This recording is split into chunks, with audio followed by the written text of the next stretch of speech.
नमस्कार, मैं हूं नम्रता पाराशर और आप देख रहे हैं बीवीएम न्यूज़। चलिए रुक करते हैं खबरों की। और खबरों में सबसे पहले बात करेंगे पर्यावरण दिवस की। दुनिया भर के देश 5 जून को विश्व पर्यावरण दिवस के रूप में मना रहे हैं। इस मौके पर प्रधानमंत्री नरेंद्र मोदी एक वर्चुअल कार्यक्रम को संबोधित किया और इस कार्यक्रम में केंद्रीय पर्यावरण मंत्री प्रकाश जावड़ेकर व केंद्रीय पेट्रोलियम परिवहन मंत्री धर्मेंद्र प्रधान भी शामिल हुए।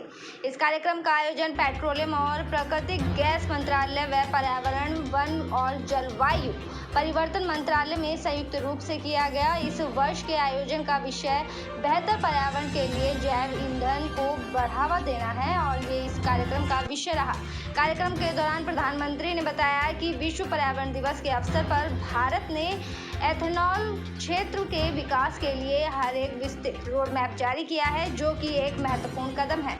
उन्होंने बताया कि एथेनॉल के उत्पादन और वितरण से संबंधित 100 पायलट प्रोजेक्ट भी शनिवार से पुणे में शुरू किए जाएंगे। खबरों में बात करेंगे अब राजधानी के अनलॉक होने की। दिल्ली के सीएम अरविंद केजरीवाल ने लॉकडाउन को 14 जून सुबह 5 बजे तक बढ़ाने की घोषणा की है, लेकिन साथ ही लॉकडाउन की पाबंदियों में कई सारी रियायतों की भी घोषणा की है।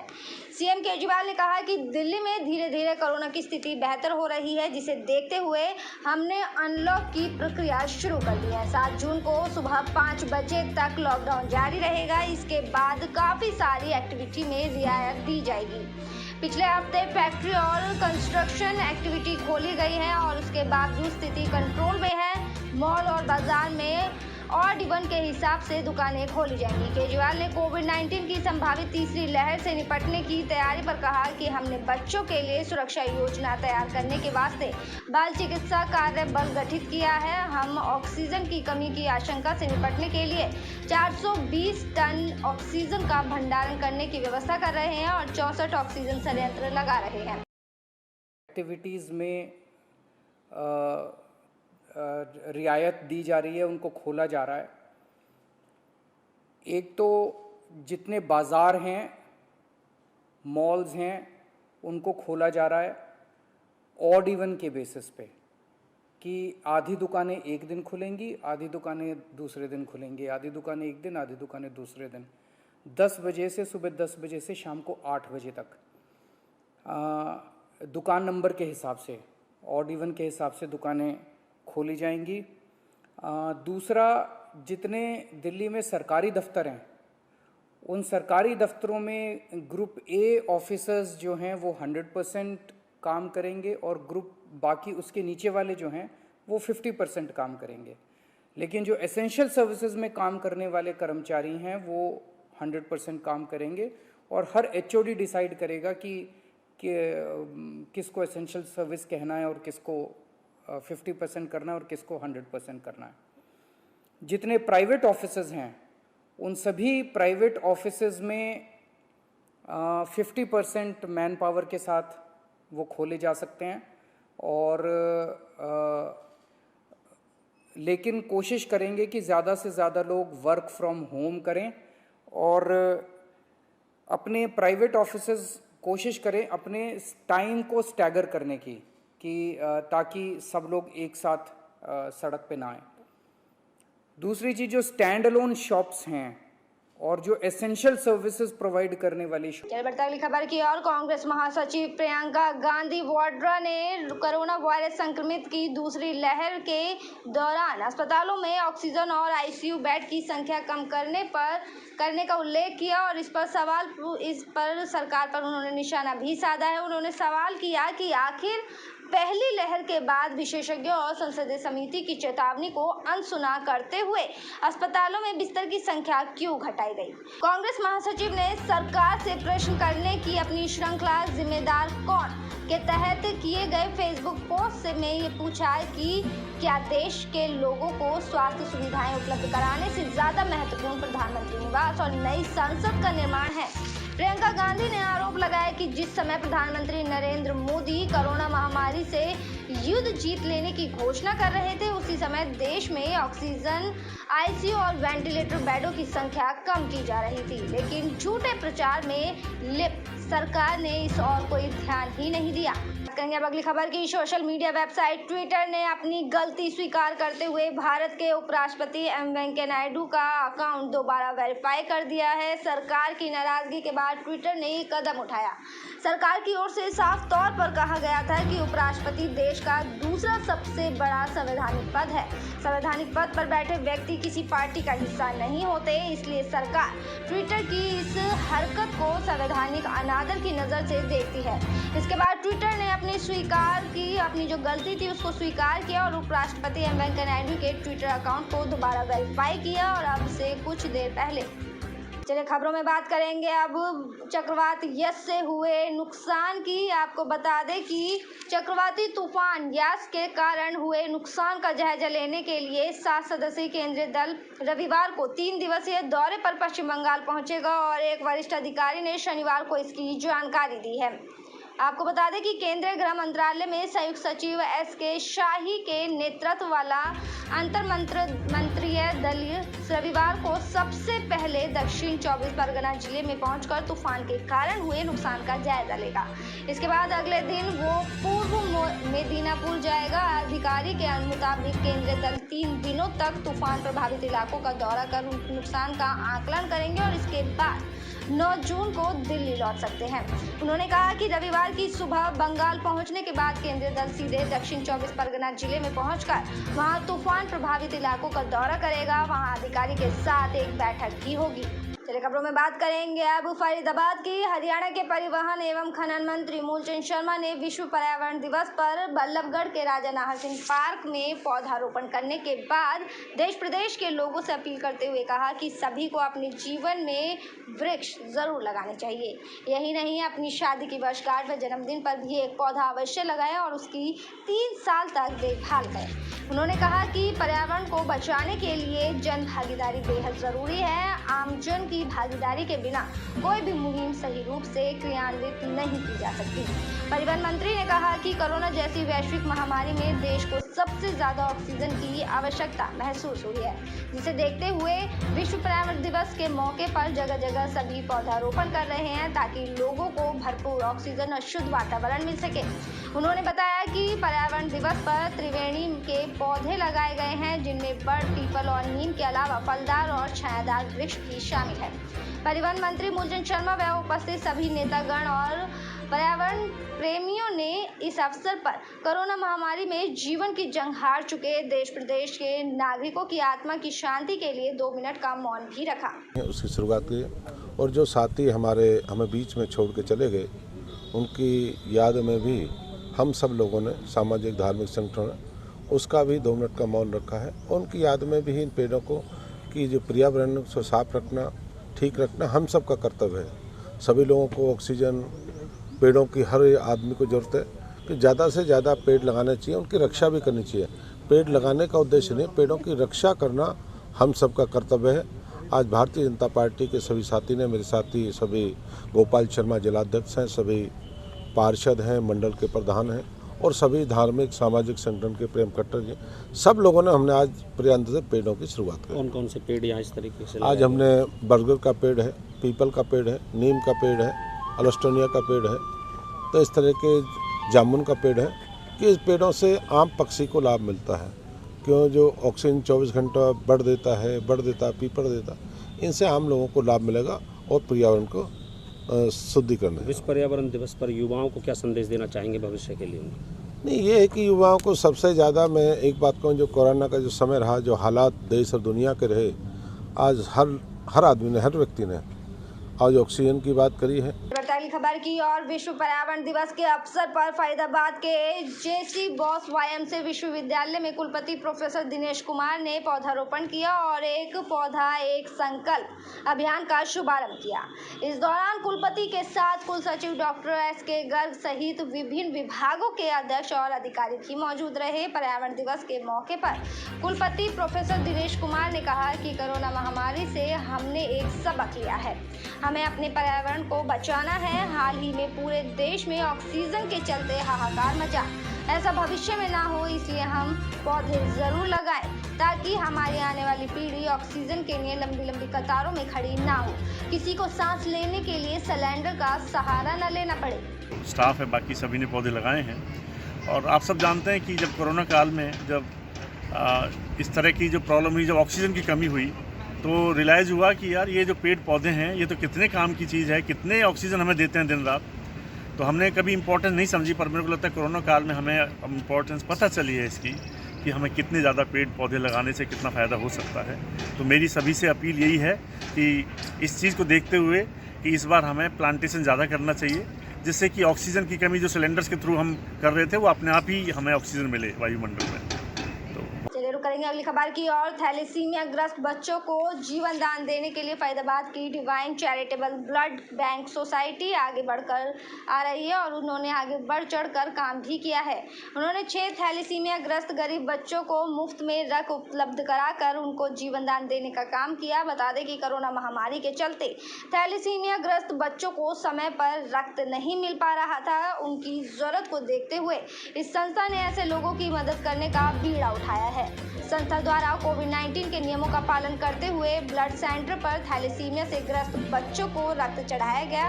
इस मौके पर मुख्य अतिथि के रूप में हरियाणा के कैबिनेट मंत्री मोजन शर्मा के बड़े भाई टिप्पर चंद शर्मा भी मौजूद रहे। टिप्पर चंद शर्मा ने कहा कि डिवाइन संस्था बहुत ही अच्छा कार्य समाज सेवा के लिए कर रही है और सभी को ऐसी संस्थाओं की मदद के लिए आगे आना चाहिए ताकि इनके माध्यम से जरूरतमंदों को जीवन दान दिया जा सके। इस मौके पर दर्शितम गोयल ने जानकारी देते हुए बताया कि कोरोना जैसी महामारी में जब कहीं मदद नहीं मिल रही थी तो उन्होंने उनकी मदद की। विमल खंडेलवाल ने बताया कि ये संस्था बहुत ही सराहनीय कार्य कर रही है। यहाँ गरीब आदमियों की डिलीवरी होती है, उनके लिए ब्लड का इंतजाम करना है। पूरे गरीब बच्चों के, उन समाज के लोगों की बहुत मदद करते हैं लोग। पूरे फरीदाबाद के अंदर मेरा आग्रह है सब संस्थाओं को इस मंच का मदद करें।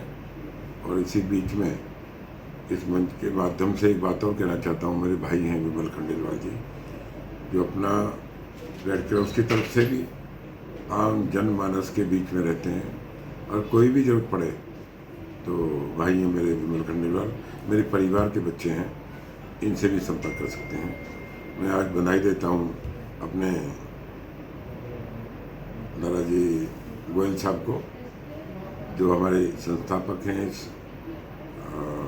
ट्रस्ट के, डिवाइन महिला जागृति। बड़ी कम है क्योंकि वो है आज की डेट में जो काम कर रहा है वो थैलेसीमिया के बच्चों को फ्री ऑफ कॉस्ट ब्लड देने का काम कर रहा है। तो समाज में अगर वो संस्थान अगर फ्री ऑफ कॉस्ट ब्लड देने का काम कर रहा है तो हमारी नैतिक जिम्मेदारी ये बन जाती है कि हम सबसे ज़्यादा ब्लड बैंकों के लिए ब्लड कैंपेन के लिए लगाएं, जिससे थैलेसीमिया के बच्चों को जीवन का दान मिल सके। जिला रेड क्रॉस सोसाइटी आज समाज के विभिन्न संगठन मानव मात्र की सेवा करके फरीदाबाद में 4 ब्लड बैंक है, सबके लिए हम लोग बात काम कर रहे हैं।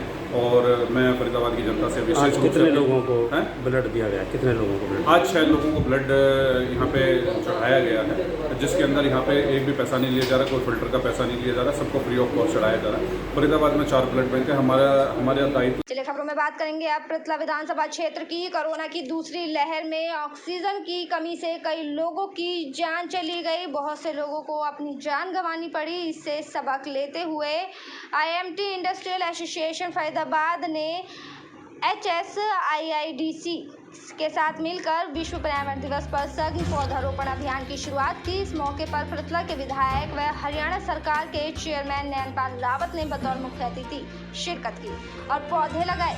इस मौके पर एसोसिएशन के प्रधान प्रमोद राणा, HSIIC के स्टेट ऑफिसर विकास कुमार, रशीम सिंह, कल्पना गुप्ता, PJS सरना सहित अन्य उद्योगपति मौजूद रहे।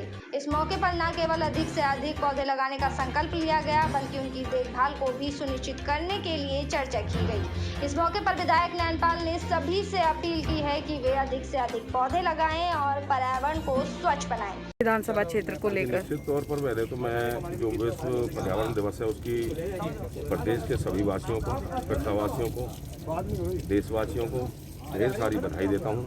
और आज हमारे जो HSIIDC के अधिकारीगण हैं, IMT एसोसिएशन के जो पदाधिकारी हैं उन्होंने यहाँ पर एक ये पौधारोपण का काम जो किया है, पहले भी ये लोग इस दोनों डिपार्टमेंट भी और अपना एसोसिएशन भी मिलकर के इस तरह के काम करते रहे हैं और मैं समझता हूँ कि एक बहुत बेहतरीन काम है और पर्यावरण को कंट्रोल रखना दूषित। हम हर जगह ऑक्सीजन चिल्ला रहे थे, लोगों को ऑक्सीजन की कमी महसूस हो रही थी।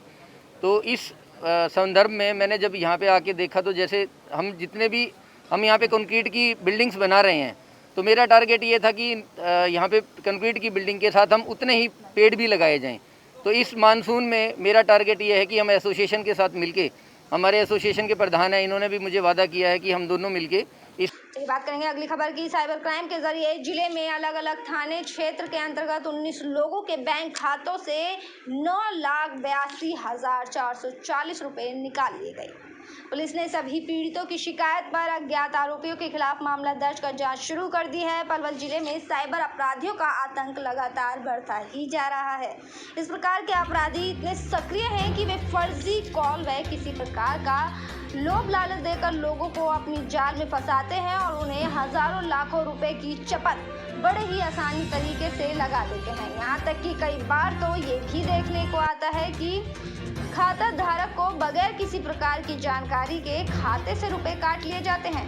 इस बात का पता पीड़ित को तब लगता है जब उसके मोबाइल पर मैसेज आता है या फिर वो बैंक से रुपए निकालने के लिए जाता है। कई बार तो ये देखा गया है कि व्यक्ति को गुमराह कर धोखाधड़ी से उसका एटीएम कार्ड बदलकर पिन कोड देख लिया जाता है और उसके बाद रुपए निकाल लिए जाते हैं। और बहुत सारे हैं, ज़्यादातर इनका जो टारगेट है वो 170 से लेके और 70 तक का है। 170, 130, 110, 90 और 70 है मिनिमम जो है ज़्यादातर, और सब बैंकों से निकले हैं। कौन से बैंक में खाता था आपका? मेरा सरव हरियाणा ग्रामीण बैंक में और SBI में पलवल। तो कौन से बैंक से कितने पैसे निकले? सरव हरियाणा ग्रामीण से 40,000 और SBI से 10,000। और आपके भाई के? इसके सेंट्रल बैंक से निकले हैं 1,10,000। तो उसके लिए आपने कहीं लिखित में कहाँ कंप्लेंट दी है? लिखित में हमने बैंक में भी दी है और उसमें साइबर सेल में भी दी है। तो क्या लगता है आपको कि कौन लोग हैं जो इस पूरे पैसे निकालने के पीछे शामिल हैं? बैंक के ही कर्मचारी हो सकते हैं जो हमारे डाटा को लीक कर सकते हैं और उनके द्वारा ही हमारा डाटा जा सकता है बाहर, या उनका कोई कर्मचारी है। आपको क्या कोई OTP वगैरह आया था पैसे निकालने से पहले? कोई OTP आया ना फोन आया मेरे पास। तो कोई आधार कार्ड से रिलेटेड कोई तो उनको उनके खिलाफ उनके एफआईआर दर्ज कर रहे हैं और जल्दी धरपकड़ जारी कर देंगे। सर लगातार जो साइबर क्राइम करके भी गिरफ्तार करेंगे। जो साइबर क्राइम कर रहे हैं, इन लोगों के खिलाफ लोगों को किस तरह जागरूक किया जा रहा है? लोगों को न्यूज़पेपर के माध्यम से भी और वैसे भी लोगों को समझाया जा रहा है वही साइबर से जो क्राइम हो रहा है इससे बचें। लगातार सर ATM की वारदातों के बाद साइबर क्राइम अब खातों से पैसे निकाल रहे हैं जो कि बिना OTP के ज़रिए पैसे निकल रहे हैं। तो इसमें क्या बैंक का कहीं फॉल्ट नज़र आ रहा है या फिर किस तरह से आप इसमें ट्रेस करेंगे? अभी बिल्कुल ये 2-3 वारदात इस टाइप की हुई हैं, वो नोटिस में आई हैं, तो शायद आधार कार्ड के बेस पर जो नोटिस में आई है आधार कार्ड के बेस पर ही क्राइम किया जाए। बढ़ेंगे अगली खबर की ओर। नशीली दवाओं की बिक्री करने के आरोप में फरीदाबाद क्राइम ब्रांच ने पलवल में छापामार कार्यवाही की और छापेमारी के दौरान कपड़े की दुकान चलाने वाले 2 भाइयों को हिरासत में लिया गया। दोनों के खिलाफ शहर थाना पुलिस ने नशीली प्रतिबंधित दवाई बेचने के आरोप में मुकदमा दर्ज किया है। शहर थाना पुलिस प्रभारी अनूप कुमार ने बताया कि फरीदाबाद में गत 17 मई को एक युवक की हत्या कर दी गई। पुलिस को पता चला कि हत्या नशीली दवाओं की ओवरडोज के कारण हुई और हत्या के आरोप में फरीदाबाद क्राइम ब्रांच की पुलिस टीम ने नंगला एन्क्लेव पार्ट 2 फरीदाबाद निवासी तरुण को हिरासत में लिया। हिरासत में पूछताछ के दौरान तरुण ने पुलिस को बताया कि उसने नशीली दवाइयां पलवल के धर्मनगर से कपड़े बेचने वाले दुकानदार गौतम व राहुल से ली थी। तरुण की निशानदेही पर फरीदाबाद और शहर थाना पुलिस ने छापा मारा और छापेमारी के दौरान पुलिस ने दुकानदार गौतम और उसके भाई राहुल को हिरासत में लिया और इनके कब्जे से दुकान में रखे करीब 150 नशीले इंजेक्शन बरामद किए। पुलिस ने मामले में आरोपियों के खिलाफ NDPS एक्ट के तहत मामला दर्ज कर लिया है। ये मामला ऐसा है सर, 17/5/2000 को एक 302 का मुकदमा फरीदाबाद दर्ज हुआ था जिसकी जांच CIA DLF कर रही थी। तो उन्होंने इसमें आरोपी को गिरफ्तार किया था, तरुण नाम के को। तो उसने बताया कि ये इंजेक्शन मैं पलवल से लाता हूँ, गौतम व राहुल है वो बेचते हैं। तो उसने डिस्क्लोजर किया था, तो वहाँ से पुलिस यहाँ रेड की, दोनों भाई दुकान पे हाजिर मिले। इन्होंने दुकान खोल रखी है कपड़े की, यहाँ अपने सेक्टर 2 मोड़ पे। तो वहाँ से उन्होंने 144 इंजेक्शन नशे के बरामद किए। फिर उनके खिलाफ कानूनी कार्रवाई पर्चा दर्ज किया गया। चलिए खबरों में बात करेंगे अब आरोप प्रत्यारोप की। देश में प्रतिदिन 1 करोड़ वैक्सीनेशन सुनिश्चित करने व हर नागरिक को मुफ्त वैक्सीन दिलवाने के लिए कांग्रेस पार्टी के नेताओं ने महामहिम राष्ट्रपति के नाम जिला उपायुक्त को ज्ञापन सौंपा। कांग्रेस नेताओं ने आरोप लगाया कि कोविड-19 ने लगभग हर भारतीय परिवार को अप्रत्याशित तबाही और असीम पीड़ा दी है। दुख की बात है कि मोदी सरकार ने कोरोना से लड़ने की अपनी जिम्मेदारी से पल्ला झाड़ लिया है और लोगों को उनके हाल पर छोड़ दिया है। इसी अवस्था के लिए बीजेपी सरकार दोषी है। कोरोना महामारी ने पूरे देश को आफत में डाल दिया है और दूसरी लहर ने शमशान घाटों में शवों की लाइन लगा दी है। इस महामारी से लोगों को बचाने के लिए वैक्सीन ही एकमात्र साधन बताया जा रहा है। इसलिए कांग्रेस पार्टी भी जिला स्तर पर ज्ञापन देकर केंद्र सरकार से प्रतिदिन 1 करोड़ वैक्सीनेशन सुनिश्चित करने की मांग कर रही है। इस मौके पर पूर्व मंत्री व कांग्रेस के वरिष्ठ नेता करण सिंह दलाल होडल से कांग्रेस नेता व पूर्व विधायक उदय भान और कांग्रेस नेता मोहम्मद बिलाल, SK शर्मा, केशव मुंजाल मौजूद रहे। पार्टी का ऐलान था कि जिला उपायुक्त के द्वारा और महामहिम राज्यपाल जी को, राष्ट्रपति जी को प्रदेश के अंदर जो भाजपा सरकार का नंगा नाच चल रहा है, जो कोरोना में जो बदइंतजामी, लापरवाही और भाजपा के विधायक, सांसद और मंत्रियों की मिलीभगत से जो हरियाणा में कालाबाजारी, ऑक्सीजन के नाम पर भी इंडस्ट्रियल ऑक्सीजन जो कि मनुष्यों को नहीं दी जा सकती, रेमडेसिविर दवाई। दलाल साहब ने बताया उसके अतिरिक्त जो केंद्र की और राज्य सरकार की जो विफलता है वैक्सीनेशन के बारे में विशेषकर, उसका उल्लेख किया गया है कि वैक्सीनेशन की जो नीति रही है इस सरकार की पूरी तरह से विफल रही है। बड़े अफसोस की बात है कि केवल अब तक पूरे भारतवर्ष के अंदर 3.5% लोगों को भी वैक्सीनेशन अभी पूरी तरह से नहीं हुआ है। 140 करोड़ के लोगों को किस तरह से वैक्सीनेशन कर पाएंगे? वैक्सीनेशन की जो इनकी सरकार की जो विफलता है वो पूरी तरह से ये सरकार फेल हुई है। जबकि जो दूसरी जो देशों की जो सरकारें थीं उन लोगों ने समय पर अपना मई 2020 से जुलाई 2020 तक ही वैक्सीनेशन के अपने ऑर्डर दे दिए थे, 100 करोड़ डोज के दे दिए थे। और हमारे भारतवर्ष जो सबसे बड़ी आबादी का देश है। चलिए रुक करेंगे अगली खबर की ओर। विश्व पर्यावरण दिवस के अवसर पर वन विभाग पलवल द्वारा पौधारोपण अभियान शुरू किया गया। जिला वन विभाग अधिकारी दीपक पाटिल ने बताया कि अभियान के अंतर्गत मानसून सत्र में जिले में 6,41,000 पौधे लगाए जाएंगे ताकि पर्यावरण को स्वच्छ बनाया जा सके। जिला वन विभाग अधिकारी दीपक पाटिल ने बताया कि विश्व पर्यावरण दिवस के अवसर पर पलवल जिले में पौधारोपण अभियान शुरू किया गया है। पर्यावरण संतुलन बनाए रखने के लिए इस साल जिले में 6,41,000 पौधे लगाए जाएंगे, जिनमें फलदार व छायादार पौधे भी शामिल हैं। वन विभाग द्वारा पौधारोपण के लिए जगह चिन्हित कर दी गई है और इस बार शहर के साथ ग्रामीण क्षेत्रों में भी पौधे लगाए जाएंगे। वन विभाग की नर्सरी में तैयार पौधे स्कूल, व्यायामशाला, खेल परिसर, सामुदायिक भवनों, कॉलेज, ITI, सड़क व तालाब के किनारे लगाए जाएंगे। उन्होंने बताया कि जिले में किसानों को 80,000 पौधे क्लोन सफेदा के लिए दिए जाएंगे। तो हम प्लांटेशन करेंगे, उसमें ट्री गार्ड का भी प्रावधान है। तो लगभग शहर में हम 1,000 पौधे लगाने वाले हैं। तो उसमें से कुछ जगह पे जहाँ पे ज़्यादा पौधों को नुकसान होने की संभावना है वहाँ पे कुछ जगह हम ट्री गार्ड भी लगाएंगे। लोगों से क्या अपील है? लोगों से हमारी यही अपील है कि जैसे लोगों, ये हमारी देश लोकशाही है, जनतंत्र है, लोगों की भागीदारी से ही हम इस देश का विकास होता है। तो पौधों का भी वही होता है। हमारे पौधे पूरे खुले में लगते हैं, पंचायत भूमि में या रोडों के साथ या कहीं पर भी। तो इनकी सुरक्षा करना हम सब की जिम्मेदारी है, सिर्फ वन विभाग की नहीं है। तो मैं लोगों से मेरी अपील है कि वो पौधों की सुरक्षा करें, किसी को उसको नुकसान ना होने दें। जैसे कोई आप चराई करते हैं तो जहाँ पौधे लगे वहाँ मत चराई करें। ये मेरी लोगों से अपील है ताकि हम पौधों बढ़ सके। और मेरे साथ खबरों में फिलहाल इतना ही। आप बने रहिए BVM न्यूज़ के साथ। फिलहाल मुझे दीजिए इजाज़त। नमस्कार।